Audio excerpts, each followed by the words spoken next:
Hello again, collective love reading po muna tayo ngayon. So let's take a look ano ba tong mga energies. So this may or may not resonate to all. Of course, hindi po ito personal reading. Asahan ninyo hindi tutugma sa lahat. Kunin nyo lang aning mga nagre-resonate sa inyo. At kung hindi, leave. No? Ignore na lang. At ayan, sa mga laging sumusubaybay, thank you.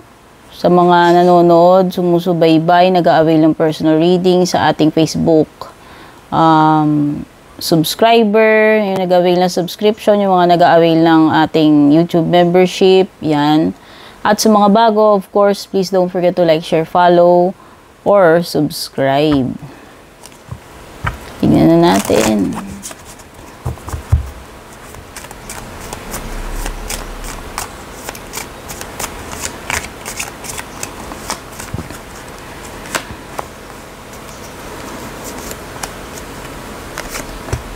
Okay. So, maliwanag dito. Nagkaroon ng pagbabago bigla ang ihip ng hangin dito sa person mo. No? Nagbago bigla eh. Why? No? Why? Because may other person. No? May epal. May pumasok na ibang person dito sa connection ninyo. Ibig sabihin, may third party. So, pwedeng this is recent, no? Na biglang napansin mo. Or pwedeng matagal na, napapansin mo, parang nagbabago na yung person mo, hindi na kagaya nung dati. Yun pala, dito sa present, may third party na siya. Okay? Yun yung reason, dear. At magpapatuloy yung connection nila in the future or near future. Meron ditong dating, ayan. So, may continuation yung nila. Ibig sabihin, pwedeng either magkakalabuan kayo, magbe-break, kasi magpapatuloy yung connection niya doon. And, nakikita ko dito na ikaw din, in the future is, you will meet someone new. So, siguro nga, dahil past, present, future, yung nakita ko dito, sa past, nagkaroon ng pagbabago sa asal, pakikitungo sa'yo, pwedeng nanlamig itong person na to. And then, na-realize mo na meron na palang bagong pumasok, no? May nag-third party. And ikaw naman, in the future, darating ka sa dating stage, may mamimit kang bagong person. So, yan yung past, present, and future energies na nasagap ko dito. Silipin natin, ano ngayon ang energy ni person na ito. Person mo. No, kasi pwedeng hindi pa kayo nagbe-break nito eh. Pwedeng yung iba sa inyo, hindi pa kayo nagbe-break, no? O pwedeng ngayon nyo palang nalalaman yan nung nakita nyo tong reading nito. Okay. Okay, so, mukhang magiging ex mo na nga tong person na to, lumilitaw dito yung energy ng person mo. Magiging ex siya. Ayan, so future to, hindi pa to nangyayari. Baka yung iba hindi nyo pa masasabi kung makaka-relate kayo dito. O pwedeng iba nangyari na sa inyo to in the past. Yung iba na nangyari na in the past, of course, makaka-relate kayo. Pero pwedeng doon sa iba, is dito pa lang kasi sa present nyo nangyayari yung competition. So pwedeng hindi pa to na alam nyo yun, pwedeng hindi nyo pa alam na may third party yung person nyo. Pero mukhang meron. May kakompetensya ka na dito sa present. At mauuwi to sa hiwalayan, no? Magiging ex mo na tong person na to. Sinisilip ko energy niya eh. Okay? At ikaw, may makakadate ka, may mamimit ka in the future pagkatapos nitong breakup mo with this present person. Nasira na yung tiwala mo. Masisira tiwala mo once na mag-manifest na mangyari na itong third party situation. Kasi mafe-feel mo naman na may mga changes eh. Recently, no? In the recent past, napapansin mo na yung mga changes. So, dito sa present, pwedeng meron na. May kaagaw ka na dyan, may kahati ka na sa person mo. May umepal na, may pumasok na third party. At mukhang mauuwi nga to sa hiwalayan. No? Ayan, no? So, pwedeng nafe-feel mo na nga, actually ngayon, pwedeng nafe-feel mo na nag-cheat sa'yo eh. And, nakita mo yung mga changes, kaya siguro, hindi mo na rin to mapagkatiwalaan actually. Eventually, uuwi ito sa breakup, no?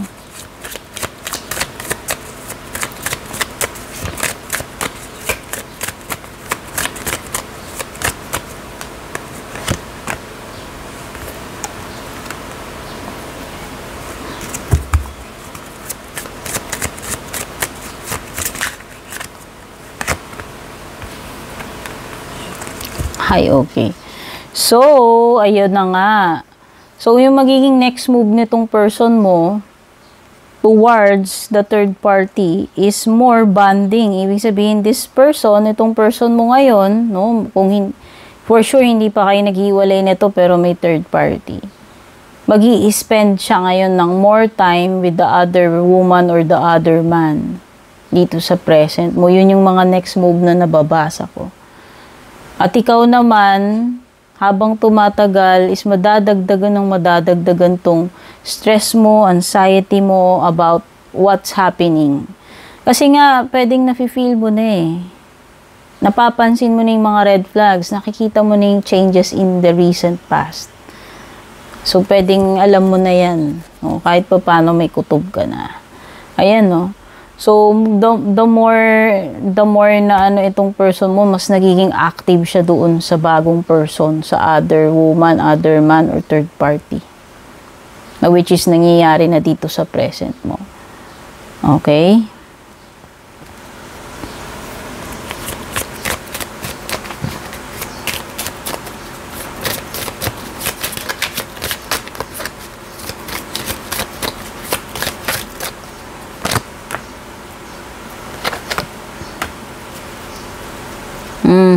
So, ayan.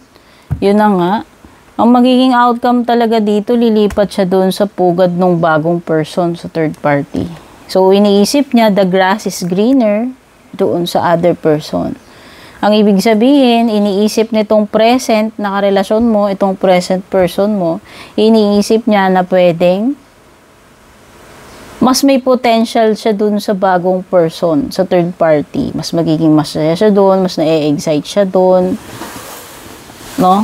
So, nakikita niya yung possibilities na pwedeng mas ma-enjoy niya, mas magiging happy siya doon sa ipinalit niya sa'yo, sa third party. At ikaw naman, no, pwedeng ikaw, you will still gamble. Siguro, pwede mong itatry mong isalba. No, siguro, kahit masakit, pwedeng itatry mong isalba itong relationship mo with this present person mo. Kaya lang mukhang hindi na siya mag-work. No, you will take a chance. Pwedeng pagbigyan mo pa tong person na to. No? Yun yung nakikita ko. Susugal ka pa rin. Tatry mo pa rin. Kung magagawan pa ng paraan. But eventually, ang nakikita ko talaga sa ending mo, future ninyo, is a breakup. Kasi nakikita ko dito na merong bagong papasok na person sa buhay mo eh. You will date someone new. Meeting someone new, darating kayo sa dating stage. So, ibig sabihin, all of this is mauuwi sa breakup. Kasi nga na-broken trust ka na dahil sa pag-cheat na itong present person mo. No, itong mga bagay na to mangyayari pa lang. Mangyayari pa lang ito. Kaya kung para sa iba sa inyo, nangyari na to in the past, well, siguro mas nauna sa inyo. Pero, itong specific na reading na ginagawa ko ngayon is nakikita ko, mangyayari pa lang. Mangyayari pa lang. Kasi may darating na bagong person dyan. At nakikita ko na together pa rin kayo dito sa present nitong person na pinag-uusapan natin. Yun nga lang, may third party na. Pwedeng hindi mo pa na pwedeng iba dito hindi nyo alam, pero pwedeng meron na. So, ibig sabihin may problema na. No? Kasi may mga nangyari ng changes eh. Bakit ko nasabing mangyayari pa lang to? Gagamble pa kayo eh, susugal pa kayo na ayusin tong relationship na to. Although, nakikita ko dito ang ending, yung future, yung outcome is magbe-break din kayo nito. Kasi, Darating sa point na masasagad ka na, ayan o, puro stress, anxiety, worry, luha, sira na yung tiwala mo. Mapapatunayan at mapapatunayan mo itong cheating na ginagawa sa iyo nito. And eventually, it will lead to separation, breakup. No?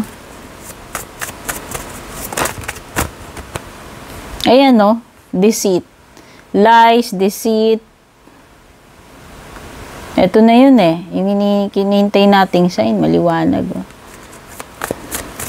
Nag-cheat na talaga tong person mo. Hindi mo lang alam kung kailan nagsimula yan. Pero in the past, mukhang nangyari na yung mga pagbabago. Pansin mo na eh. Pwedeng may mga red flags na.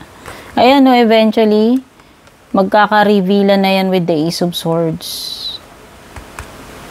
No? Lilitaw at lilitaw yung truth na yan. Sabi ko nga sa inyo, ito ay mangyayari pa lang. Baka sa iba sa inyo magko-comment dito, ay tapos na yan, okay. Sa inyo yun. Pero sa tingin ko, itong specific na reading ko, para sa iba is mangyayari pa lang. Pwedeng fire sign energy. Ayan, baka mayroong fire sign dito. Aries, Leo, Sagittarius. Ikaw, yung person mo, or yung third party, or yung bagong darating sa'yo. Ayan, no. Wake up call, magigising at magigising ka talaga dito eh. Pwedeng noong una siguro may mga red flags, ini-ignore mo. Hindi mo naman siguro pinag-iisipan agad-agad, no? Pero yun na nga. Ayan na yung ayan na yung Wheel of Fortune, ayan na yung Judgment. Okay. Ayan na yung pagbabago eh. Andyan na yung wake-up call. Ito na yung mga red flags. Ito na yung mga signs. Magigising at magigising ka na. Na hindi ka lang talaga naguguni-guni.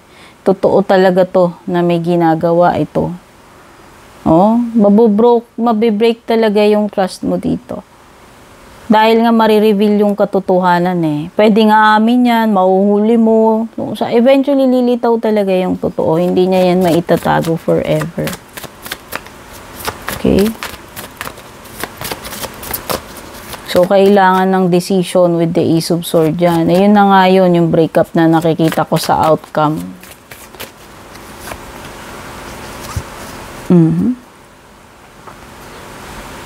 So, ayan. Ayan na nga. No? So, may third party nga. At mas pipiliin niya yung third party. No? Nakikita ko dito, mas pipiliin niya yung third party with the Three of Wands. Parang merong energy dito sa Three of Wands na gumuho lahat yung mga pangarap, gumuho lahat yung mga usapan. No? Nasira na rin yung trust mo, so wala na eh. Kumbaga, darating at darating sa dead end ito. No, ito ay mangyayari pa lang, itong reading na to. Kaya yung mga tapos na, wag na kayong umepal kasi ito ay para sa mga mangyayari pa lang. Doon sa iba, sa tingin ko, may mga makaka-relate dito kasi yun nga yung nakikita kong pupuntahan. Breakup, pero huwag ka mag-alala, dear, dahil hindi, ibig sabihin, the fact na nawala sa buhay mo to, magbe-break kayo, is hindi talaga para sa'yo itong person na to. Meron kang mamimit na bago. May darating na bagong person sa'yo in the future.